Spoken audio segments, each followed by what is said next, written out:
Our opening words are from the Reverend Andrew Pacula. Come into this circle of community, come into this sacred space. Be not tentative, be your whole self. Bring the joy that makes your heart sing. Bring your kindness and your compassion. Bring also your sorrow and your pain. Bring your brokenness and your disappointments. Spirit of love and mystery, help us to recognize the spark of the divine that resides within all of us. May we know the joy of wholeness. May we know the joy of being together.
The flower ceremony, sometimes referred to as a flower communion or flower festival, is an annual ritual that celebrates beauty, human uniqueness, diversity, and community. Thanks, Jack.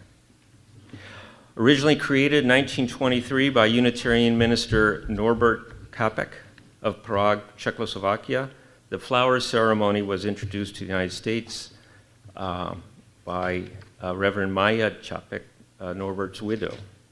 In this ceremony, everyone in the congregation is invited to bring a flower.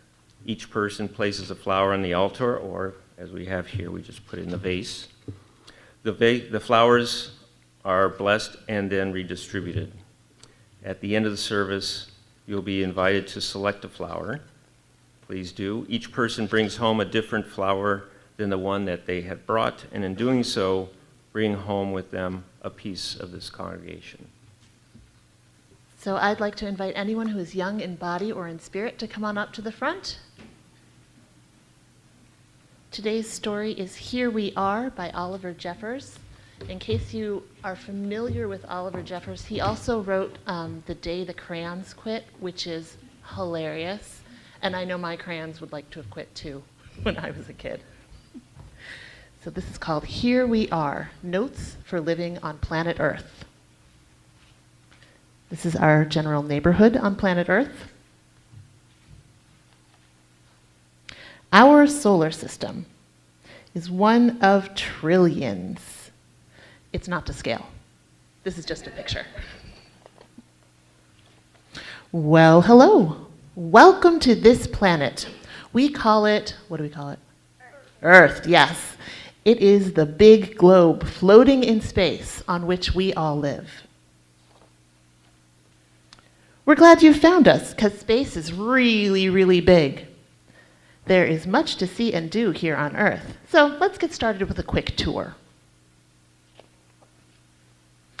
The planet is basically made up of two parts: land, which is rock and dirt, or water, which is sea. Firstly, let's talk about the land. It's where we're standing right now. We know lots about the land.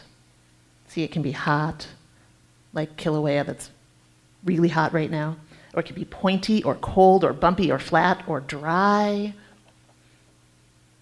Then there is the sea, which is full of wonderful things. We know a little bit about the sea, but we'll talk some more about that once you've learned to swim. I don't know if I could ever swim as deep as those whales, though. There is also the sky, although that can get pretty complicated. See, complicated, there's stars and constellations in the Milky Way and our atmosphere and lightning and storm clouds, and sometimes the sky is blue, but sometimes it's not blue, and sometimes there's a big orb up there that's orange. You might have seen it. So, okay, moving on. On our planet, there are people. One people is a person. You are all people. You have a body. And look after it, as most bits don't grow back. See, here are the bits that grow back, your nails and your hair, and all this other stuff that doesn't grow back. The most important things for people to remember are to eat, stay warm, and drink water. People come in many different shapes and sizes and colors. We may all look different and act different and sound different, but don't be fooled. We're all people. There's lots of different people here, huh? Hey, look. Blue. Cool, I wish I were blue. There are animals, too. They come in even more shapes and sizes and colors. They can't speak, though, but that's not any reason not to be nice to them. You may not be able to speak yet either. Well, you all can. But your head is probably filled with questions. And someday you will even learn how to ask all those questions. Generally, how it works is that when the sun is out, it's daytime and we do stuff, and the rest of the time is night when it's dark, save for the moon, and we sleep. Hopefully. Things can sometimes move really slowly here on Earth. More often, though, they move quickly, so use your time well. It'll be gone before you know it.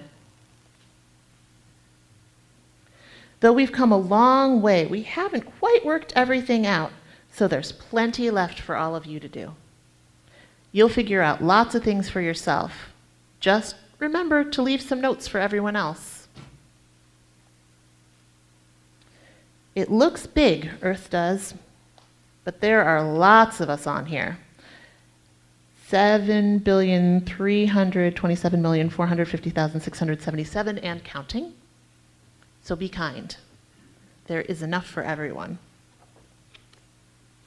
Well, that's planet Earth. Make sure you look after it because it's the only one we got. There is no planet B. Now, if you need to know anything else, just ask, because I won't be far away. And if I'm not around, you can always ask someone else. You're never alone on Earth.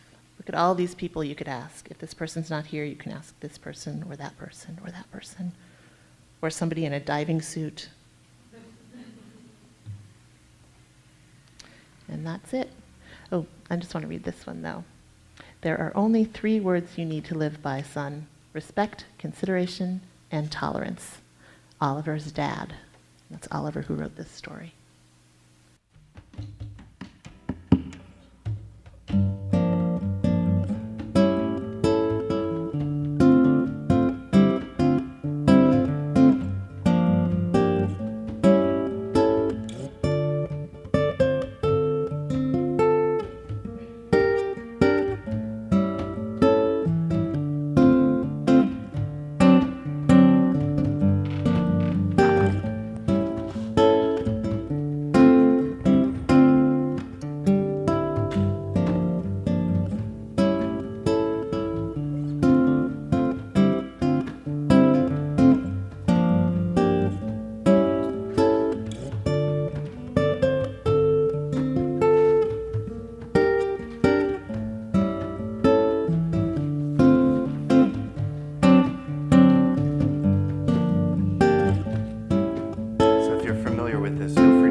awake the light and softly serenade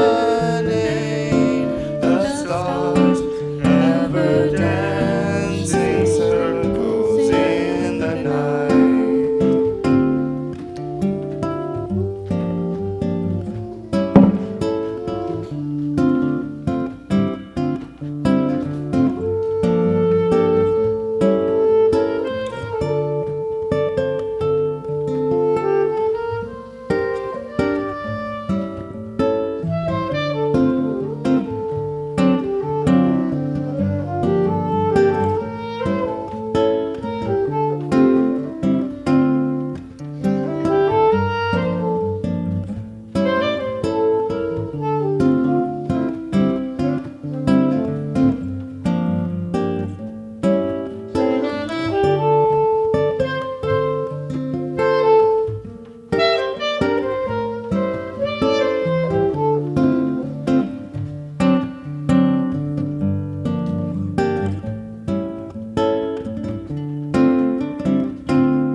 May your life be as a song, resounding with the dawn, to sing awake the light and softly serenade the stars, ever dancing circles in the night.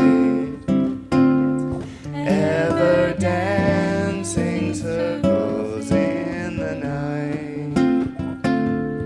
Ever dancing circles in the night.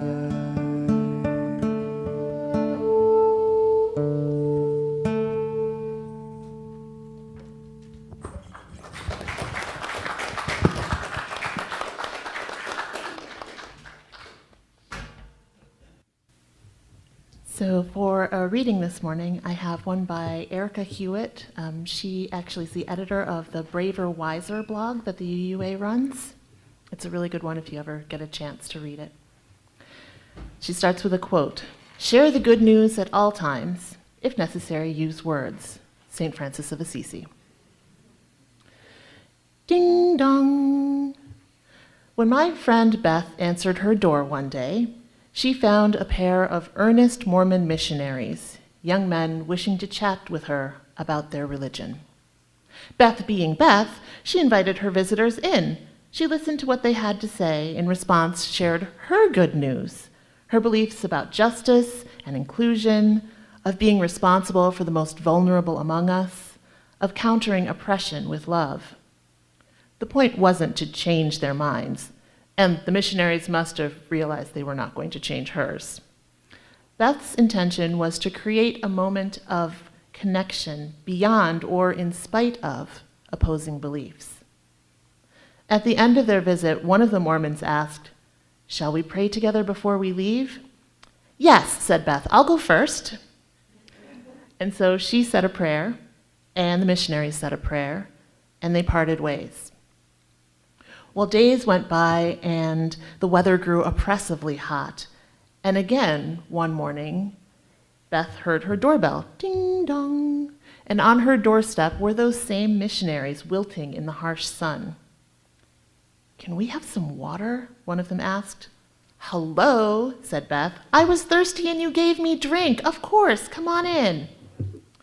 So the young men drank their water, they thanked her, and they left.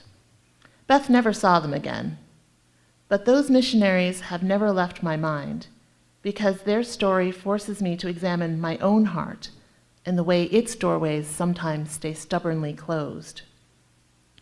If you or I knew that a stranger was suffering from thirst outside our door, wouldn't we readily bring them water? But in order to offer them that hospitality, we first have to identify ourselves, sometimes in inconvenient or uncomfortable ways, as helpers, as being willing to offer kindness or connection to someone we might disagree with. Of all the doors they'd knocked on, all those neighborhoods in Beth's town, a pair of devoted Mormons sought Beth's help, not just because she had embodied the religion of kindness, but also because she risked opening her door to them the first time they visited. And Erica Hewitt closes with a prayer. She says, "I never leave your current great ocean of mercy and storm, and so we both know that I could be kinder to strangers whom I am sometimes tempted to judge. Help me to demonstrate loving kindness to everyone I encounter, for my actions may speak louder than my words."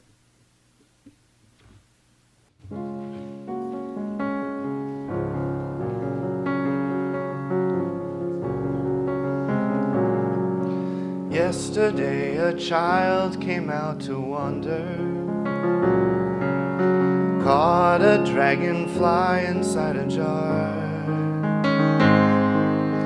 Fearful when the sky was full of thunder, and tearful at the falling of a star.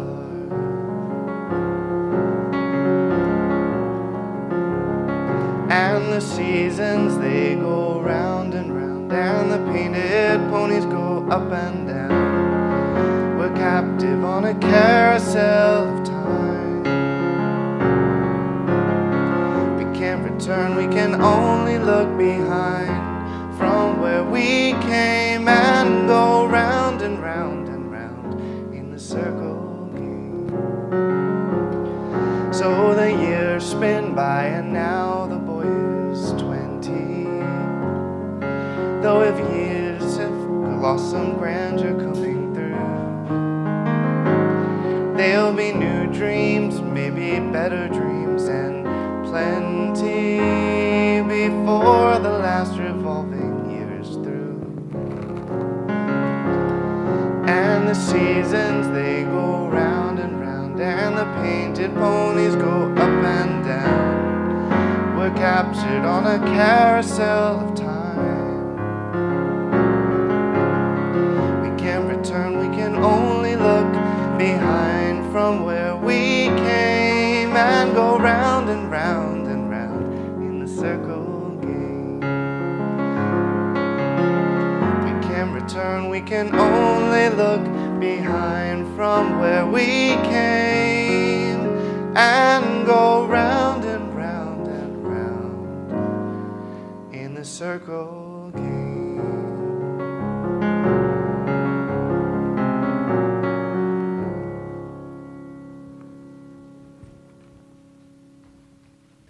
Fondue or salad? I'm pretty sure that you all know where I'm going to come down on this one, but we're going to go through it anyhow. So first, let's take a look at the history of the term melting pot, because you know a fondue is just a big melting pot full of cheese, or sometimes chocolate, which is tastier. Julia Higgins wrote an article for the Wilson Quarterly called "The Rise and Fall of the American Melting Pot," and it gives a great summary of the history of this term. The term itself comes from the title of a play written by British writer Israel Zangwill in 1908 about a Russian Jew who seeks a new life in the United States. And actually, this play was part of what really cemented in ideas all across the world that the US is the place, like the land of milk and honey. And although America has often been held up as a beacon of acceptance and a nation of immigrants, In reality, there's long been a nativist sentiment that seeks to keep out newcomers.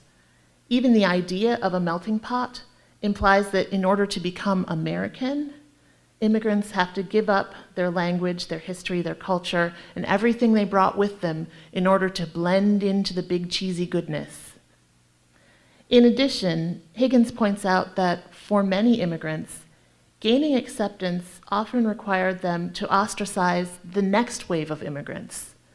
You became one of the people by opposing all the people who came after you, they weren't American enough. So in the 1850s, it was the Irish who were not considered American because they were Catholics. And then in the 1870s and 1880s, Asian immigrants were demonized and excluded and forced into Chinatowns. And around the turn of the century, it was Eastern Europeans and Russians who were the newcomers. And then in the 1930s, it was the Jewish immigrants fleeing persecution. So do you know what the requirements were back then for Jewish refugees to enter the United States? According to the website for the United States Holocaust Memorial Museum, applicants were required to provide affidavits from multiple sponsors and to have secured a waiting number with a quota established for their country of birth. Do those kind of requirements sound familiar to anyone? What is it that those refugees from war-torn Middle Eastern countries need to provide? Some form of extreme vetting with sponsors and a waiting list? Did you know that under this extreme vetting, the United States has only welcomed 11 Syrian refugees this year? 11. I wonder if someday historians will look back on our time with the same disapproval that we give to the America of 1939 that turned away the MS St. Louis. That was a boat full of 907 Jewish refugees who had managed to escape Nazi Germany and to get together the money to charter this boat to come across to the Americas where they would be safe. And then they were not able to find a host country to take them in. The boat was eventually forced to return to Europe, and 254 of its passengers were eventually murdered in concentration camps. And it makes me wonder about that caravan of refugees that's on our southern border right now. Are they a modern-day MS St. Louis? That nativist strain in our politics urges us to keep different people out with the thinking that we are greatest when we are homogeneous. But time and time again, it's been shown that America's strength is in its diversity. Teams with a diverse makeup, and they do actual studies of this, like which teams do better in businesses. Teams with a diverse makeup do better in businesses. Countries with a diverse immigrant background have bigger economies than small homogeneous countries. So did anyone watch the royal wedding yesterday? This is a complete change of subject, but not really. Yeah. I got up at like 4. Yeah, if only I had a DVR. So, and my sister, she doesn't actually even have a TV, so she got up and went to her work, and she watched it on the big screen TV at her work. Yeah, and then we just sat on the phone and we chatted, and we're like, this is so much fun. Well, one thing that we noticed when we were watching that wedding coverage is how determinedly multiculti that event was. There were people of color among the guests, there were people of color among the clergy, there were people of color among the staff and the musicians. The BBC presenters were interviewing guests on the grounds, and they had guests from all different backgrounds, all different walks of life, some who were representing charities, some who were representing the royalty fans, some who were representing just anything you can think of. It was really, really amazing how many people were so excited about this wedding. And one of the things that my sister and I remarked upon was that despite all of this careful planning and all of this careful inclusion of all sorts of people, all that diversity felt just a little bit awkward. In some places, it was more than a little awkward. I'm looking at you, Bishop Michael Curry. in case you weren't watching. Bishop Michael Curry, he's the presiding bishop of the American Episcopal Church, and he delivered a very heartfelt homily on the power of love. And excuse my terrible British accent, but I'm going to have this Twitter quote from Gloria Fallon because she's priceless. She says, "Bishop Curry is the liveliest priest to ever hit St. George's Chapel, and the Brits legit look frightened." So I was watching the highlight reel of the royals' reactions to the sermon, and they didn't look frightened, but some of them did look wildly uncomfortable, mildly bewildered, or terribly amused. It was very different from what they had expected and what they had done their whole lives, and that was a little awkward. But guess what? Change is awkward. Sometimes you're going to have a determinedly multicultural event because an organically multicultural event just wouldn't happen. Sometimes you'll hear an impassioned sermon on love when you are expecting a restrained sermon about duty. As humans, we're comfortable with the familiar, and it takes work and it takes determination to push through awkwardness until we can find a new normal, until being surrounded by different and unexpected things is what we're used to rather than something to fear. There's a Jehovah's Witness couple that comes to my neighborhood. They come about once a month. And actually, I admire them because their spiritual journey is one that I would not be able to do. Their faith expects them to constantly approach strangers and discuss religion. And these aren't strangers who are expecting to discuss religion. These are strangers who are expecting a smile and a nod, maybe something about the weather. Talk about being comfortable with awkwardness. So the first time they came to talk, I was doing yard work and my older daughter was very small. And they just came up and they were so kind and so open and so welcoming. And I thought, wow, welcome to the neighborhood. That's great. And every time they come by, I open my door, I talk to them. I think they've realized that I'm never going to convert. And I've kind of tried to angle my way into, don't you think, but I like them. They're genuinely very nice people. And since I have time to listen to what they say, I do. I open my door. But that's an easy thing for me to do. It doesn't cost me anything. It doesn't cost me anything to be kind. What about when it does take effort? Rayla D. Mason is the Director of Religious Education for the Unitarian Society of Hartford, Connecticut. She tells a story for the UUA's Braver Wiser blog. She writes about how one day she's driving down the highway with her toddler in the back, and she witnesses a car drive under a tanker truck. So she pulls over, she jumps from her car, she crawls under the tanker to the driver who is confused and bleeding and scared, and while they're waiting for help, she calls the woman's family, she helps clean her wounds, and when help arrives, what do the police say? They ask, "Why did you stop to help her when you have a small child in the back of your car?" He says, "You should have just kept going." To which she replied, "With a small child in the car, what message am I teaching if I don't help?" And I really wish that I were more like her. I wish that when I saw opportunities to help, I would get up and pitch in. Recently, I was on the way home from a doctor's appointment, and the appointment was in Philadelphia. And, depending on the day and the time of traffic and what's going on, it can take between 40 minutes and 3.5 hours for me to get home from Philadelphia.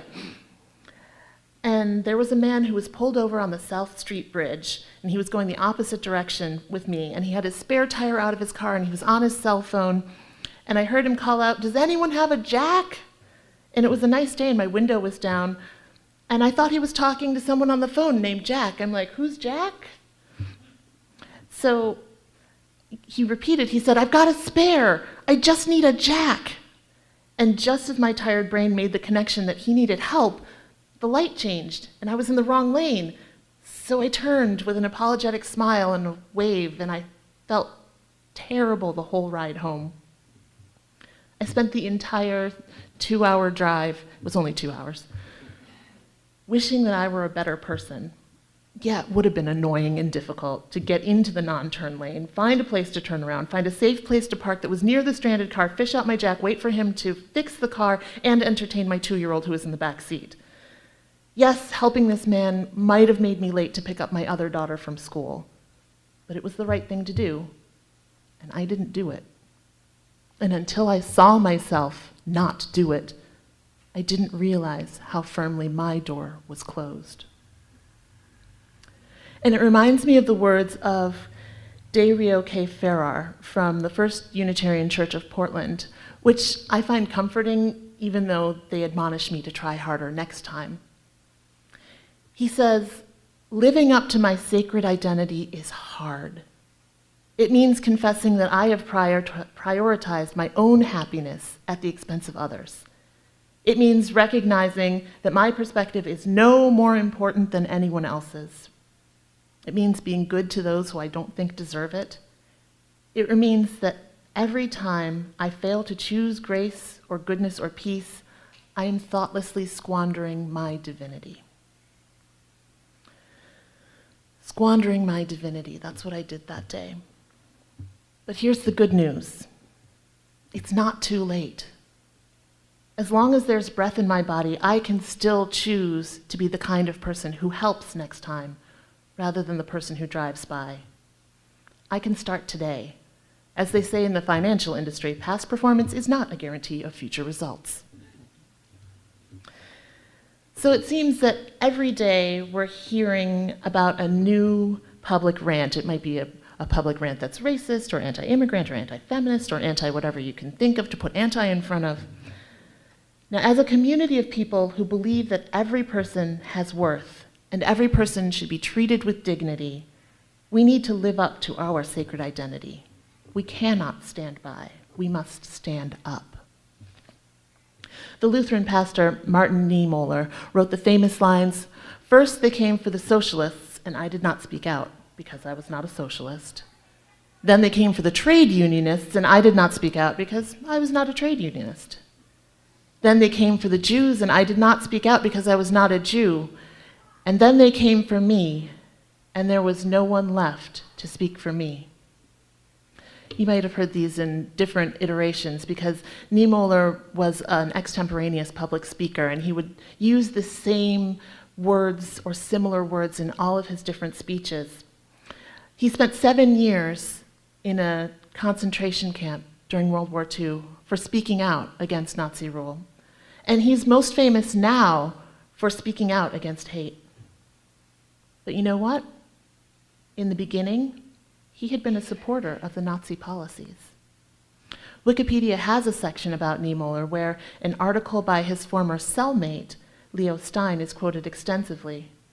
Stein had asked Niemöller why he supported the Nazi Party in the first place, and in part, Niemöller says, "I find myself wondering about that too. I wonder about it as much as I regret it. Hitler promised me on his word of honor to protect the church, and he agreed not to allow pogroms against the Jews.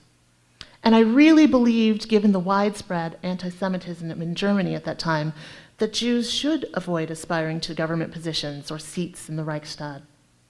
There were many Jews, especially among the Zionists, who took a similar stand. Hitler's assurance satisfied me at the time. And I am paying for that mistake now. And not me alone, but thousands of other people." And I'm bringing this up because Niemöller died in 1984, and he spent the last 40 years of his life working for peace and reminding people to use their voices to support what's right. It's never too late to open the door. You know, a recent event on the news highlights the importance of speaking up when you notice that someone is being mistreated. Now, there have been so many recently that you're like, which one?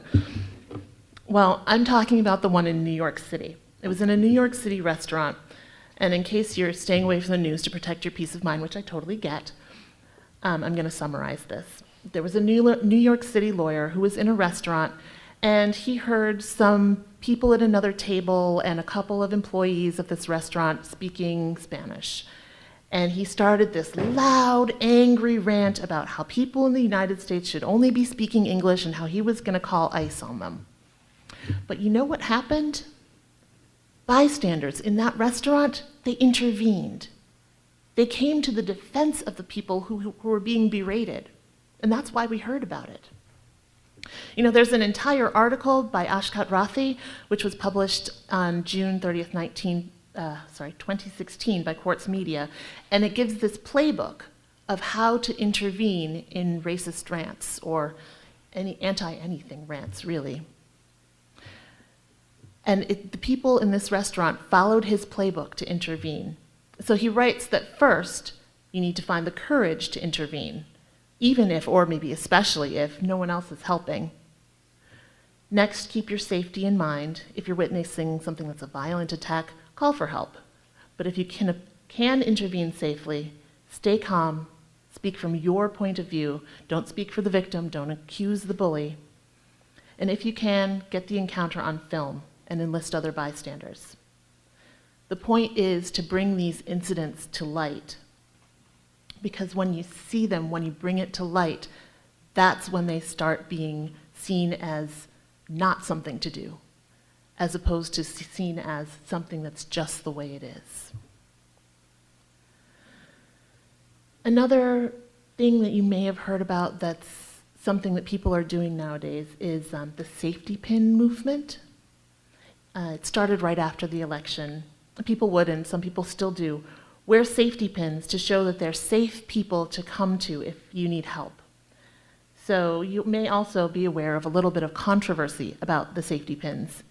In his 2016 Washington Post article titled, "Go ahead, wear a safety pin, but don't expect me to care," Zach Lindley talks about wearing a safety pin as an empty gesture, akin to liking diversity on Facebook. It might make you feel good, but it doesn't change things for people on the ground. I mean, honestly, he comes out in favor of safety pins at the end of the article because it gives the generally more empowered safety pin wearers a taste of the everyday experience of people who are on the outside. He writes, "Wearing a pin in the face of rolling eyes, turned up noses, and relentless mocking is part of what it is to be marginalized, and almost entirely what it is to be an activist." So I'm not here to give you a chance to be quietly mocked for your idealism. What I would like to say about wearing a safety pin is if you choose to wear one, wear it inside your sleeve or under your collar next to your skin. That makes the safety pin from a badge that says to other people, "I'm cool," into a reminder for you in your own heart. Every time you feel the discomfort of that safety pin digging into your skin, you're reminded to open your door to the discomfort of others. You're reminded to live up to your sacred identity and find the courage to intervene when intervention is hard and necessary. As you head off to summer, help yourself to find the strength in diversity. Help yourself to embrace awkwardness. Remember to see the needs of others even when they may be in conflict with your own. And above all, may you be reminded that no matter where we go, no matter what situations we face, we're grounded by the love and support that we find here in this community when we come together again.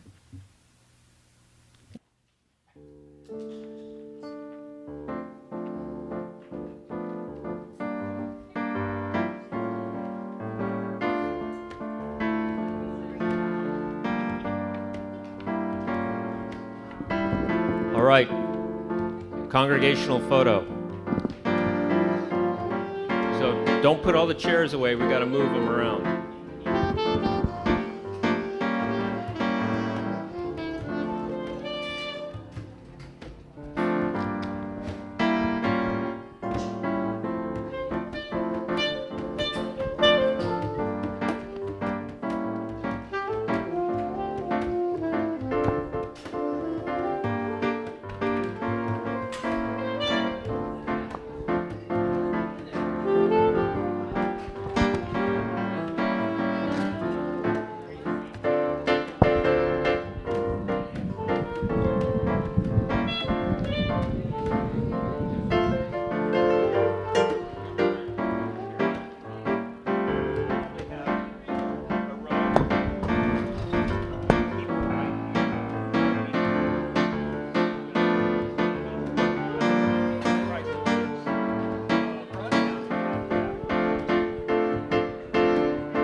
Test.